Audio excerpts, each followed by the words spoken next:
नमस्कार, मैं हूं रेखा कड़ाकुटी और आप देख रहे हैं न्यूज लीडर। वक्त हो चुका है आज के न्यूज बुलेटिन का और इस बुलेटिन में आपके लिए क्या कुछ खास है, चलिए देखते हैं। बुलेटिन में सबसे पहले बात पश्चिम बंगाल में टीएमसी की टूट को लेकर करेंगे। ममता बनर्जी को 3 जून को बहुत बड़ा झटका लगा तो साथ ही अभिषेक बनर्जी की मुश्किलों में इजाफा हो गया और अब बंगाल से लेकर यूपी तक सियासी पारा चढ़ गया है। बुलेटिन में बात करेंगे 3 जून को दिल्ली के मालवीय नगर में एक होटल में लगी आग की। 21 लोगों की मौत के बाद इस अग्निकांड की जांच तेज हो गई है। पुलिस प्रशासन एक्शन में है तो दूसरी ओर यूपी के होटलों में भी सुरक्षा मानकों की पड़ताल शुरू हो गई है। 3 जून को मालवीय नगर में जो हुआ वो रोंगटे खड़े कर देने वाला था। होटल से उठती आग की लपटें और उसके बीच जान बचाने की जद्दोजहद। क्या मुआवजे का मरहम जख्मों को भर देगा? मौत ने किस तरह से यहाँ पर लोगों की जीवन लीला को समाप्त कर दिया, इसकी आप बीती आपको सुनाएंगे। दिल्ली के होटल में हुए अग्निकांड को 24 घंटे भी नहीं बीते थे कि बिहार का एक अस्पताल लाक्षागृह बन गया। यहाँ पर भर्ती 5 मरीजों की जान चली गई और कई लोगों की जिंदगी पर संकट के काले बादल मंडराने लगे। कहां और क्यों अस्पताल में लगी आग, ये भी आपको बताएंगे। बात उत्तराखंड में जारी चारधाम यात्रा की भी करेंगे। केदारनाथ धाम में दर्शन कर श्रद्धालुओं ने नया रिकॉर्ड बनाया है। दूसरी ओर राज्य सरकार ने भी व्यापक इंतजाम किए हैं। सीएम धामी खुद व्यवस्था की मॉनिटरिंग कर रहे हैं। तो कैसे मंदिरों के बाहर श्रद्धालुओं की कतारें लगी हुई है, आपको दिखाएंगे। और बुलेटिन में बात होगी अमेरिकी राष्ट्रपति ट्रंप की। ईरान को लेकर अब ट्रंप का मन बदल गया है। ईरान के सुप्रीम लीडर मुश्तबा खामेनेई से मिलने को ट्रंप बेताब है। आखिर इसकी वजह क्या है, ये भी आपको सुनाएंगे। बुलेटिन में आगे बढ़ेंगे, लेकिन उससे पहले इस वक्त की बड़ी खबर आपको बता दें। अगर आपके पास 2 व्हीलर या फिर 4 व्हीलर है तो ये खबर जानना आपके लिए बहुत जरूरी है, क्योंकि गाड़ियों के प्रदूषण सर्टिफिकेट यानी कि पोल्यूशन सर्टिफिकेट को लेकर यूपी सरकार ने एक अहम निर्देश जारी कर दिया है, जिसके तहत अब एनसीआर में शामिल यूपी के जिलों में बिना प्रदूषण सर्टिफिकेट यानी कि पोल्यूशन सर्टिफिकेट के पेट्रोल डीजल नहीं मिलेगा और ये नया नियम 1 अक्टूबर से लागू होगा। बताया जा रहा है कि यूपी सरकार का टारगेट है कि साल 2026 के आखिर तक एनसीआर रीजन में वायु प्रदूषण के स्तर को 30 से 35% कम किया जाए और यही वजह है कि यूपी सरकार ने ये सख्त कदम उठाया है। साल 2021 में जो नारा दीदी की जीत की गारंटी बना था, आज वही नारा उनके लिए सबसे बड़ी चुनौती बन गया है। बंगाल में खेला होबे का नारा देने वाली ममता बनर्जी अब खुद अपनी पार्टी को ही नहीं बचा पाई। बंगाल में मचे इस सियासी घमासान की गूंज अब यूपी तक सुनाई दे रही है। पश्चिम बंगाल की सत्ता पर कभी एक छत्र राज करने वाली ममता बनर्जी इस वक्त सबसे बड़े संकट में है। टीएमसी के अंदर अंदरूनी बगावत चरम पर पहुंच चुकी है। पार्टी 2 गुटों में बंट गई है। एक तरफ ममता के पुराने वफादार हैं तो दूसरी तरफ भतीजे अभिषेक बनर्जी के बढ़ते प्रभाव से नाराज नेता। सियासी संकट के बीच विधानसभा स्पीकर रथिन बोस ने बड़ा फैसला लिया है। उन्होंने बागी गुट के नेता ऋतपत बनर्जी को आधिकारिक तौर पर बंगाल विधानसभा में विपक्ष का नेता चुन लिया है। पार्टी से निकाले गए नेता ऋतपत बनर्जी की अगुवाई में 58 बागी विधायकों ने स्पीकर को समर्थन पत्र सौंपा था। दरअसल कानून से बचने के लिए कुल 80 विधायकों में से कम 54 का साथ जरूरी था, जबकि बागी खेमे ने 58 विधायकों के समर्थन का दावा कर सबको चौंका दिया। ये बागी खेमे के लिए एक बहुत बड़ी राजनीतिक जीत मानी जा रही है। इस फैसले के बाद अब विधानसभा में टीएमसी के लेजिस्लेटिव विंग पर ममता बनर्जी खेमे का कंट्रोल पूरी तरह खत्म होता दिखाई दे रहा है। बागी विधायकों की नाराजगी टीएमसी में अभिषेक बनर्जी के बढ़ते प्रभाव को लेकर है। पार्टी और सरकार से जुड़े अहम फैसले अभिषेक बनर्जी के प्रभाव से लिए जा रहे थे, ऐसा बागी विधायकों का मानना है। सीनियर नेताओं को किनारे कर अभिषेक के करीबियों को महत्व दिया जा रहा था। विधानसभा चुनाव में हार के लिए सीनियर लीडर्स ने अभिषेक को जिम्मेदार ठहराया। इस बड़े उलटफेर के बीच अभिषेक बनर्जी पर ईडी का एक्शन भी जारी है। एक तरफ विधानसभा में पार्टी बगावत का सामना कर रही है, वहीं दूसरी तरफ अभिषेक बनर्जी के घर केंद्रीय एजेंसियों का यह बड़ा एक्शन। जांच एजेंसियों के बढ़ते तनाव और पार्टी के भीतर पुराने नेताओं की नाराजगी ने अभिषेक को बैकफुट पर धकेल दिया है। वहीं टीएमसी के एक और कद्दावर विधायक शौकत मोल्ला के खिलाफ एनआईए की जांच ने पार्टी की रीढ़ तोड़ दी है। एनआईए की इस कार्रवाई से टीएमसी बैकफुट पर है। भ्रष्टाचार और हिंसा के आरोप में घिरे नेताओं की फहरिस्त लंबी होती जा रही है। इसी बीच कोलकाता की सड़कों पर टीएमसी के बागी नेता संदीपन शाह के खिलाफ प्रदर्शन शुरू हो गए हैं। शाह के खिलाफ जनता और विपक्ष का गुस्सा इस कदर फूट रहा है कि जगह जगह नारेबाजी देखने को मिल रही है। बंगाल की इस सियासी सुनामी पर राजनीति भी चरम पर है। आप सांसद और फायर ब्रांड नेता संजय सिंह का बड़ा बयान सामने आया है। संजय सिंह ने साफ कहा है कि विपक्ष को कमजोर करने के लिए एजेंसियों का इस्तेमाल हो रहा है। भारतीय जनता पार्टी का जो काम करने का तरीका है, इसमें टूट फूट पार्टियों को तोड़ना, ये इनका एक मतलब आप कह लीजिए कि ईडी, सीबीआई और जांच एजेंसियों का डर दिखा के ये इनका पूरे देश में खेल बन गया है। सभी पार्टियों को पिछले 10-12 सालों में तोड़ तोड़ के राज करना चाहते हैं देश के ऊपर। वहीं दूसरी तरफ यूपी सरकार में कैबिनेट मंत्री और सुभाषपा अध्यक्ष ओम प्रकाश राजभर ने तीखा तंज कसा है। राजभर ने साफ साफ लफ्जों में कहा कि जो जैसा बोएगा वो वैसा ही काटेगा। राजभर का इशारा साफ था कि ममता बनर्जी के कुशासन और अंदरूनी कलह के कारण ही आज टीएमसी ताश के पत्तों की तरह ढहने की कगार पर खड़ी हो गई है।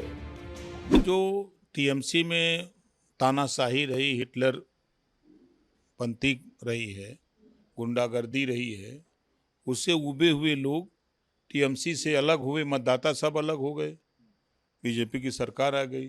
तो अब जो नेता वहाँ हैं, अब वो टीएमसी के साथ नहीं रहना चाहते हैं, वो प्रदेश में बदलाव चाहते हैं। इस नाते वो टीएमसी का साथ छोड़कर एक अलग अपना गुट बना रहे हैं और तमाम लोग इसी तरह देखिएगा, रिजाइन दे करके सब लोग लौट जाएंगे। तो कुल मिलाकर कहानी साफ है, ममता बनर्जी चारों तरफ से घिर चुकी हैं।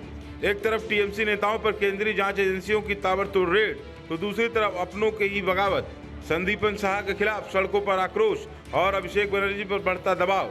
ये साफ संकेत दे रहा है कि तृणमूल कांग्रेस इस वक्त अपने इतिहास के सबसे बुरे दौर से गुजर रही है। अब सवाल है कि क्या ममता बनर्जी अपनी पार्टी को इस महाटूट से बचा पाएंगी या फिर बंगाल में सत्ता का नया समीकरण तैयार होने वाला है। बुलेटिन में बात करेंगे 3 जून को दिल्ली के मालवीय नगर में एक होटल में लगी आग की। लोगों की मौत के बाद इस अग्निकांड की जांच भी तेज हो गई है। पुलिस प्रशासन एक्शन में है तो दूसरी ओर यूपी के होटलों में भी सुरक्षा मानकों की पड़ताल शुरू हो गई है। दिल्ली के मालवीय नगर में हुए होटल अग्निकांड ने कई सवाल खड़े कर दिए हैं। मौत के इस महाहादसे के बाद पुलिस एक्शन मोड में है। होटल मालिक सलाखों के पीछे है। कई खुलासे हो रहे हैं। दिल्ली से लेकर यूपी तक होटलों के नियम कानूनों को लेकर अलर्ट है। लेकिन सवाल है कि क्या इस लापरवाही के पीछे सिर्फ होटल मालिक ही जिम्मेदार था या प्रशासन की नाक के नीचे मौत के इस खेल में और भी कई गुनहगार हैं। न्यूज लीडर की एक ग्राउंड रिपोर्ट देखिए। 20 से 25 मिनट के अंदर में पूरा जल गया। जगह नहीं है भागने के, बचे कहाँ से वो जो लोग थे ना अंदर के, वो कूद रहे थे वहाँ से। जंगल में लटके पड़े थे सारे, या इंसानों को बचाए तो बचाए कैसे। लापरवाही की चिंगारी से होटल धधक उठा। 21 जिंदगियां मौत की आगोश में समा गई। दिल्ली के मालवीय नगर के होटल फ्लोरिस इन में लापरवाही की चिंगारी की लंबी फेहरिस्त है। गुनहगार नंबर 1 दमकल विभाग। 3 मई की सुबह 8:50 पर फायर ब्रिगेड को कॉल किया गया। बताया गया कि होटल आग की लपटों से घिर गया है, लेकिन 20 से 25 मिनट बीत जाने के बाद भी दमकल की कोई गाड़ी मौके पर नहीं पहुंची। नतीजा, होटल अग्निकुंड बन गया। इतना ही नहीं, होटल के पास फायर एनओसी भी नहीं थी। लापरवाही इसमें है दमकल की गाड़ियों की। अगर आग बुझाने वाली गाड़ी टाइम से आ जाती, ये आने में टाइम लगा दिए कम से कम 20 से 25 मिनट। टाइम से अगर गाड़ी आ जाती तो पहले खिड़की में ही आग लगी हुई थी नीचे। वो जो लोग थे ना अंदर के, वो कूद रहे थे वहाँ से। कहाँ से कूद रहे थे? फर्स्ट फ्लोर से, कोई 4th फ्लोर से, कोई 3rd से, वहाँ से कूद रहे थे। नीचे गद्दे बिछा दिए हमारे यहाँ के लोगों ने। फायर ब्रिगेड नहीं पहुंची तो स्थानीय लोगों ने खुद जिम्मा उठाया। होटल में आग की लपटों और धुएं के गुबार में फंसे लोगों को निकालने के लिए गली में गद्दे रखे गए।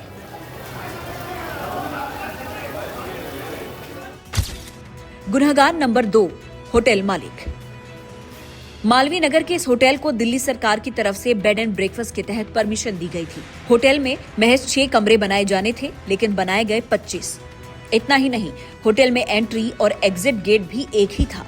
होटल फ्लोरिस इनका मालिक लवकेश बजाज इस वक्त सलाखों के पीछे है, लेकिन पुलिस के सामने पूछताछ में जो बताया वो चौंकाने वाला है।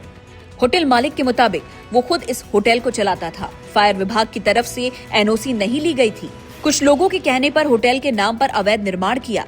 लवकेश ने बताया कि ये बिल्डिंग उसने 2022 में आलूवालिया नाम की एक पार्टी से खरीदी थी और इसे होटल कम गेस्ट हाउस में बदल दिया था। यही वो होटल है, फ्लोरिस स्टे होटल इसे बताया जा रहा है और यहाँ पर ग्राउंड फ्लोर पर ये आग लगी और जहाँ पर आप देख सकते हैं कि फोरेंसिक की जो टीम है वो पहुँची हुई है और एविडेंस जुटाया जा रहा है, यानी कि आग लगने की मुख्य वजह क्या है, क्योंकि यहाँ के आसपास के लोग ये कह रहे हैं कि कुछ लोगों का कहना है कि सिलेंडर ब्लास्ट है, कुछ लोगों का कहना है कि एसी ब्लास्ट है, कुछ लोगों का कहना है कि शॉर्ट सर्किट है। उन्हीं सब विषयों के बारे में यहाँ पर जांच की जा रही है। के बारे में जरा बताइए, अवैध था, अवैध रूप से संचालित था? अवैध था। ये अहलुवालिया कंस्ट्रक्शन लिमिटेड कंपनी के मालिकों का है। आप अभी भी रजिस्टर्ड ऑफिस उनका देख सकते हैं। देश की 10वीं कंपनी है अहलुवालिया कंस्ट्रक्शन लिमिटेड, उनका है ये। गुनाहगार नंबर 3, बिजली विभाग। मालवीय नगर की इन संकरी गलियों में बिजली की तारों के इन जाल को देखिए, जो हर दिन नए हादसे को दावत दे रही हैं। जिस वक्त होटल में आग लगी थी, गली में बिछा तारों का जाल शॉर्ट सर्किट से तड़तड़ाहट कर रहा था। होटल के अंदर खिड़की पर फंसे लोग इस भयावह मंजर को देख रहे थे। अभी हम जहाँ पर होटल है, जहाँ पर हादसा हुआ है, उससे 100 मीटर से भी कम दूरी पर हैं और ये भी वही इलाका है। लेकिन आपको पहले तस्वीर दिखाएं, फिर यहाँ पे लोगों से बात करेंगे। ये आप देखिए पहले यहाँ पर कि कितना स्पेस जो है वो 2 बिल्डिंगों के बीच में है।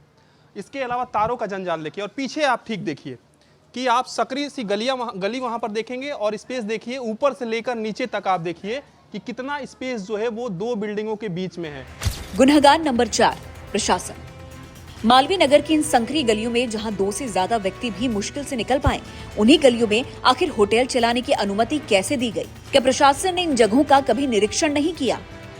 अब इस बिल्डिंग का हाल देखिए, चारों तरफ से घिरी हुई है, हालात जर्जर हैं और लोग रह रहे हैं। जिस होटल में आग लगी है उससे कुछ ही दूरी पर ये वो बिल्डिंग है जिसको आप देख रहे हैं। पूरी तरीके से जर्जर इमारत है ये। आप तस्वीरें झूठ नहीं बोलती हैं। आप देखिए, आप प्लास्टर उखड़ चुका है, नीचे की तस्वीर वही है, साफ सफाई की यही स्थिति है और आपको यहाँ पर और भी तस्वीर आपको दिखा देते हैं। दिल्ली अग्निकांड की लपटों का डर उत्तर प्रदेश तक फैल चुका है। यूपी के मुख्यमंत्री योगी आदित्यनाथ के निर्देशों के बाद लखनऊ से लेकर वाराणसी तक अधिकारियों ने होटलों के निरीक्षण का अभियान शुरू कर दिया है। दमकल विभाग के अधिकारी होटल की जांच कर रहे हैं। नियमों का उल्लंघन करने वालों को नोटिस जारी किए जा रहे हैं। मकसद साफ है, कहीं कोई और इमारत मौत का जाल न बन जाए। सवाल सिर्फ दिल्ली के इस होटल का नहीं, बल्कि उन तमाम इमारतों का है जो नियम की बजाय लापरवाही के भरोसे खड़ी हैं। दिल्ली अग्निकांड ने चेतावनी दे दी है। सबक प्रशासन को लेना होगा ताकि कोई और होटल या बिल्डिंग अग्निकुंड न बने।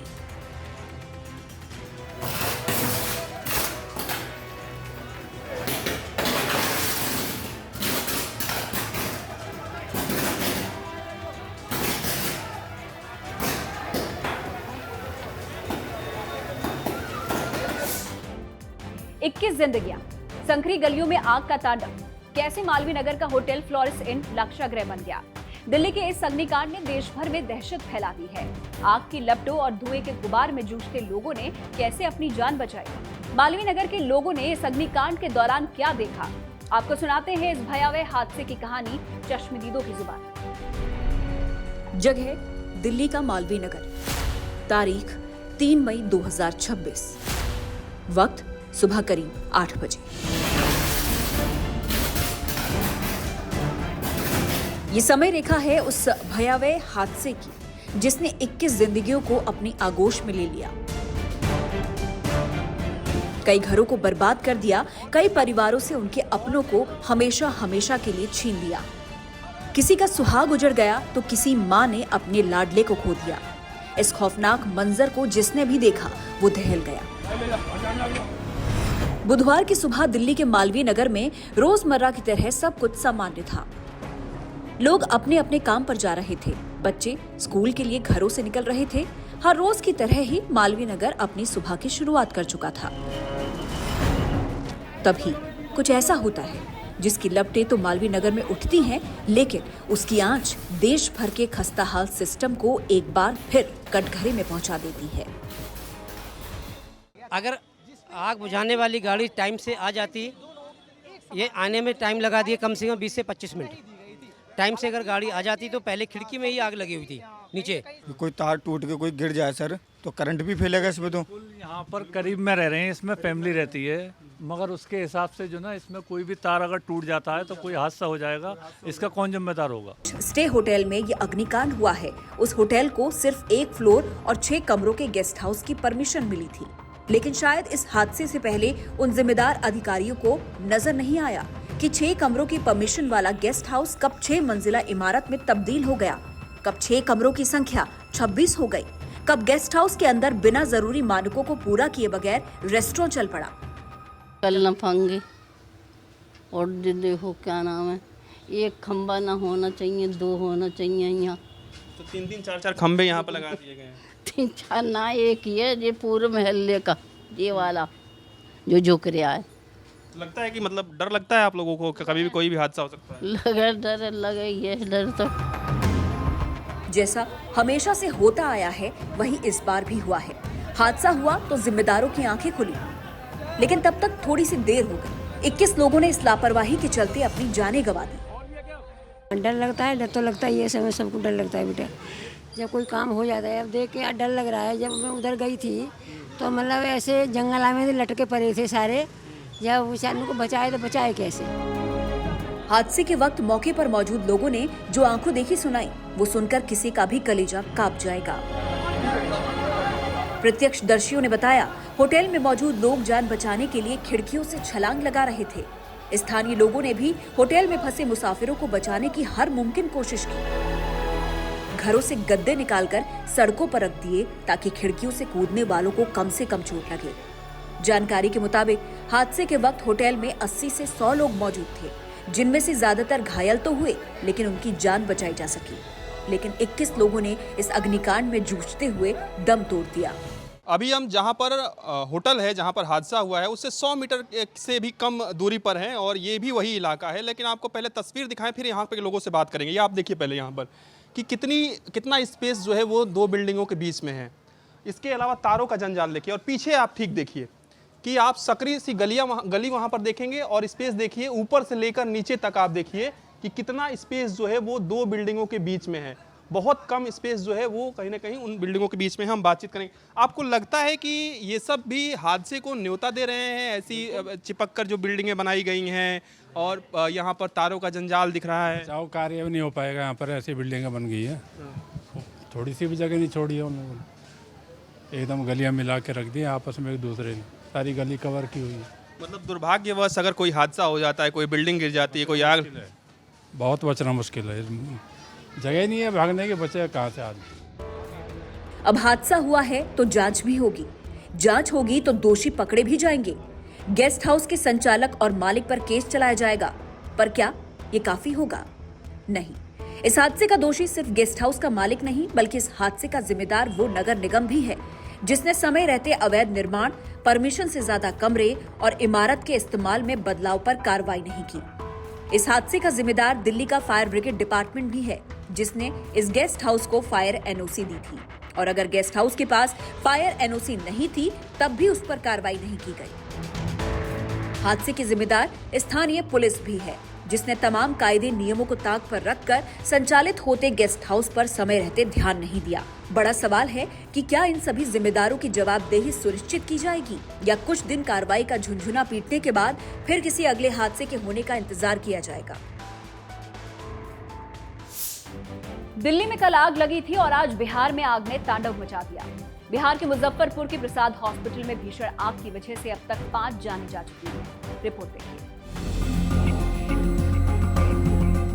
अभी ठीक से 24 घंटे भी दिल्ली अग्निकांड को पूरे नहीं हुए थे कि बिहार के एक अस्पताल में भी लपटों ने तांडव मचाकर रख दिया। अस्पताल के आईसीयू वार्ड में आग लगी और चीख पुकार मच गई। ये पूरी कहानी बिहार के मुजफ्फरपुर के प्रसाद अस्पताल की है।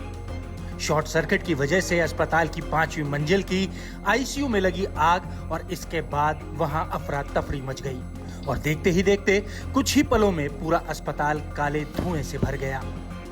4 जून की सुबह करीब 3 बजे आग की ये घटना हुई। फिर मौके पर फायर ब्रिगेड की गाड़ी पहुंची और आग बुझाने का काम शुरू हुआ। फायर ब्रिगेड की टीम ने फौरन ही आईसीयू वार्ड की खिड़कियां तोड़ी, दरवाजे तोड़े और मरीजों को वहां से निकालने की शुरुआत हुई। जिन मरीजों को निकाला गया उन्हें पास के अस्पताल में इलाज के लिए भर्ती भी कराया गया। प्रसाद अस्पताल में लगी आग कितनी विकराल थी, इसका अंदाजा इसी से लगाइए कि 1 दर्जन से ज्यादा फायर ब्रिगेड की गाड़ियां बुलाई गई थी। हालांकि इतनी कोशिशों के बाद भी कुछ मरीजों की जान बचाई नहीं जा सकी।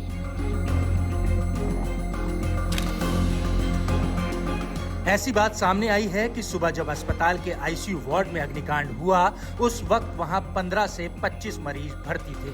मीडिया रिपोर्ट्स की माने तो परिजनों का ऐसा आरोप है कि घटना के वक्त इस अस्पताल का कोई भी अटेंडेंट वहां मौजूद नहीं था।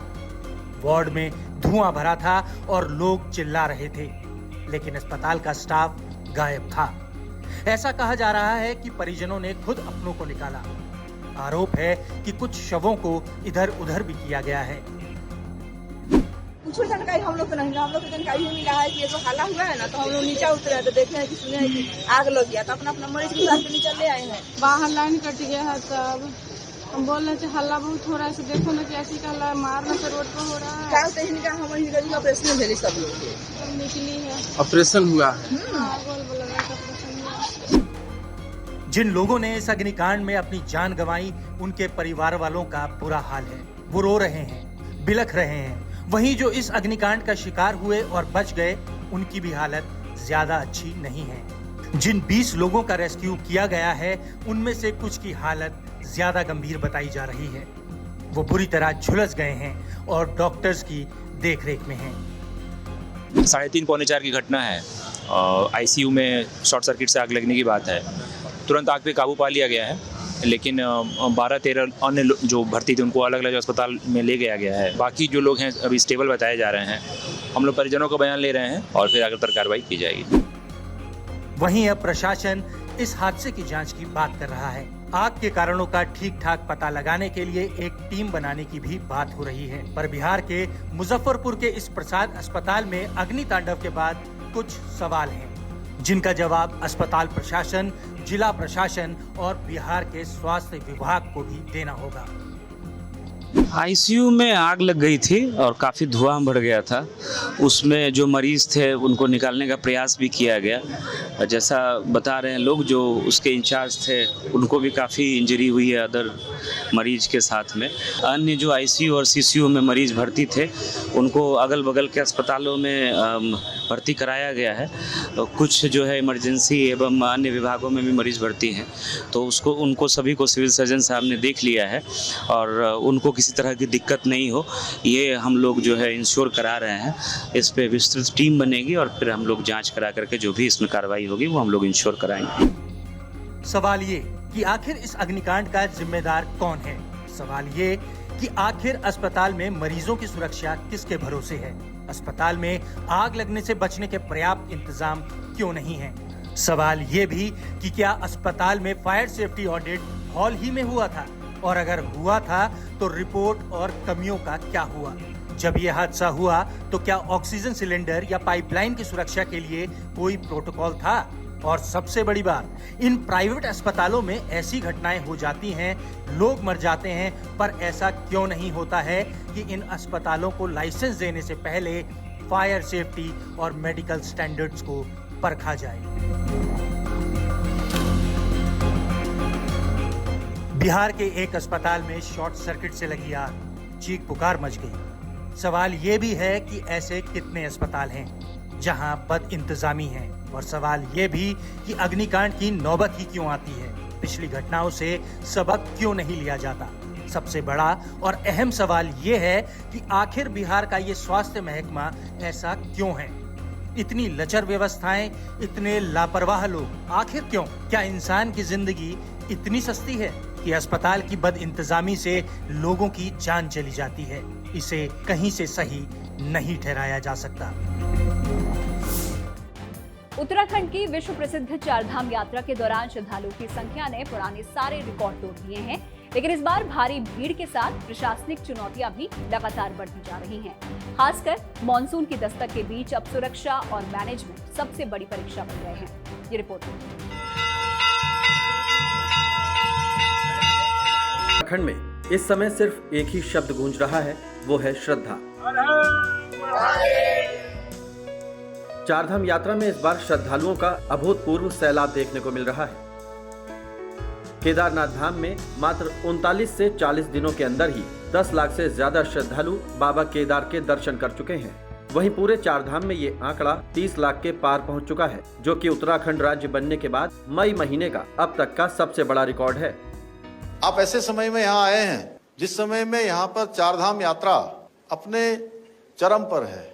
पहला चरण चल रहा है और मुझे आप सबको बताते हुए खुशी हो रही है कि 45 दिन की यात्रा में 30 लाख का आंकड़ा अभी तक यात्रा ने अपना पूरा कर लिया है, जो अपने आप में एक बहुत बड़ा रिकॉर्ड है।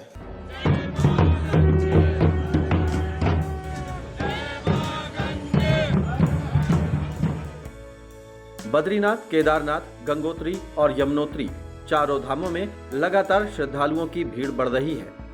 ये सिर्फ आंकड़ा नहीं बल्कि उस आस्था की गूंज है जो सीमाओं, मौसम और कठिन पहाड़ी रास्तों को पार कर सीधे हिमालय की गोद तक पहुंच रही है। इस यात्रा को ऐतिहासिक धार्मिक उत्सव के रूप में देख रहे हैं। भीड़ को देखते हुए उत्तराखंड सरकार लगातार व्यवस्थाओं को मजबूत करने में जुटी है। मुख्यमंत्री पुष्कर सिंह धामी ने खुद कई बार यात्रा मार्गों का निरीक्षण किया है और अधिकारियों को यातायात प्रबंधन मजबूत करने, मेडिकल और आपदा सेवाएं हर समय एक्टिव रखने, रात 10 बजे से सुबह 4 बजे तक वाहन संचालन पर प्रतिबंधों का पालन करने को लेकर निर्देश दिए हैं, ताकि श्रद्धालुओं को यात्रा के दौरान कोई असुविधा न हो। ये कुछ ऐसा फीडबैक सिस्टम बनाइए कि पर डे जो भी शिकायत है, सुझाव हैं, उनकी पर डे अगर समीक्षा हो जाएगी तो जहां आवश्यकता हो तत्काल वहां सुधार करें। डीएम और पुलिस की जो है सर्वोच्च प्राथमिकता होनी चाहिए कि उनकी निगरानी में रहना चाहिए हमेशा। कोई भी जो है इमरजेंसी की स्थिति उत्पन्न नहीं होनी चाहिए। मुख्यमंत्री पुष्कर सिंह धामी खुद लगातार यात्रा व्यवस्था की मॉनिटरिंग कर रहे हैं। इस दौरान सरकार ने दावा किया है कि ट्रांजिट कैंप, रजिस्ट्रेशन सिस्टम और शटल सेवाओं को लगातार अपग्रेड किया जा रहा है। सरकार का दावा है कि सुरक्षित यात्रा, सुगम दर्शन इस यात्रा का मूल मंत्र है और हर श्रद्धालु को सुरक्षित और सुगम दर्शन कराना प्राथमिकता है। चारधाम यात्रा कोई सामान्य यात्रा नहीं है। पूरे साल भर का काम लोगों को चलता है इस यात्रा से। ये सनातन की दृष्टि से भी, राज्य की दृष्टि से भी बहुत महत्वपूर्ण यात्रा है। इसका संदेश पूरे देश और दुनिया में जाता है और ये यात्रा प्रबंधन का जो हमारा मूल मंत्र है वो होना चाहिए कि सुरक्षित यात्रा, सुगम दर्शन और सरल संवाद। श्रद्धालुओं को ये महसूस होना चाहिए कि प्रशासन, शासन सब उनकी सुविधा के लिए है, सब उनके लिए सतत रूप से प्रयासरत है। वहीं तस्वीर का दूसरा पहलू भी उतना ही गंभीर है। ऋषिकेश से लेकर पहाड़ी मार्गों तक कई किलोमीटर लंबे जाम आम हो चुके हैं। श्रद्धालु घंटों तक वाहनों में फंसे रहते हैं। रजिस्ट्रेशन केंद्रों पर लंबी कतारें, गर्मी और इंतजार लोगों की परीक्षा ले रहे हैं। शिवपुरी और अन्य पर्यटन क्षेत्रों में वाहनों का दबाव स्थिति को और चुनौतीपूर्ण बना रहा है। जहां आस्था है वहां अब धैर्य की सबसे बड़ी परीक्षा चल रही है। वहीं मानसून की एंट्री अब एक नई चुनौती है। मौसम विभाग ने कई इलाकों में ऑरेंज अलर्ट जारी किया है। भूस्खलन, फिसलन और संकरे पहाड़ी रास्तों पर खतरे की संभावना बढ़ गई है। मानसून यात्रा को जोखिमपूर्ण बना सकता है। पहाड़ी रास्तों पर 17 से 18 किलोमीटर की पैदल यात्रा भी कई जगह चुनौती बन चुकी है। विशेषज्ञों का कहना है कि अगर भीड़ इसी तरह बढ़ती रही तो आपदा प्रबंधन पर भारी दबाव पड़ सकता है। चारधाम यात्रा के दौरान श्रद्धालुओं की भारी भीड़ का एक सकारात्मक पहलू भी सामने आया है। इस यात्रा ने उत्तराखंड की अर्थव्यवस्था को नई रफ्तार दी है। भारी भीड़ से होटल, ढाबे, ट्रांसपोर्ट और स्थानीय कारोबार को बड़ा फायदा हुआ है। रिपोर्ट्स के मुताबिक श्रद्धालुओं की बढ़ती संख्या क्षेत्रीय अर्थव्यवस्था को नई गति दे रही है, लेकिन इसके साथ ही संसाधनों पर दबाव भी तेजी से बढ़ रहा है। सड़कें, पार्किंग, पानी, स्वास्थ्य सेवाएं, हर व्यवस्था पर भीड़ का असर साफ दिखाई दे रहा है। मीडिया रिपोर्ट्स के मुताबिक ये भीड़ सिर्फ धार्मिक नहीं बल्कि सोशल मीडिया और बेहतर कनेक्टिविटी का भी असर है। लोग अब पहले से कहीं ज्यादा तेजी से पहाड़ों की ओर बढ़ रहे हैं, लेकिन विशेषज्ञ चेतावनी दे रहे हैं कि अगर कैरिंग कैपेसिटी और नियंत्रित प्रबंधन पर ध्यान नहीं दिया गया तो आने वाले दिनों में स्थिति और गंभीर हो सकती है। चारधाम यात्रा जहां हर तरफ आस्था और श्रद्धा का अद्भुत उदाहरण बन चुकी है, तो वहीं दूसरी तरफ भीड़, जाम और मानसून की चुनौतियां प्रशासन के लिए बड़ी परीक्षा साबित हो रही है। सवाल यही है कि क्या व्यवस्था इस बढ़ते दबाव को पूरी तरह संभाल पाएगी या फिर आने वाले दिनों में चुनौतियां और बढ़ेंगी। बात अब मिडिल ईस्ट जंग से जुड़ी खबर की करते हैं। अमेरिका के राष्ट्रपति डोनाल्ड ट्रंप ने एक ऐसा बयान दे दिया है जिसकी चर्चा पूरी दुनिया में हो रही है। जो ट्रंप ईरान से अब तक आर पार के मूड में दिख रहे थे, वही ट्रंप अब ईरानी सुप्रीम लीडर से मिलने को बेताब नजर आ रहे हैं। आखिर क्या है इसके पीछे की कहानी, इस रिपोर्ट में समझिए।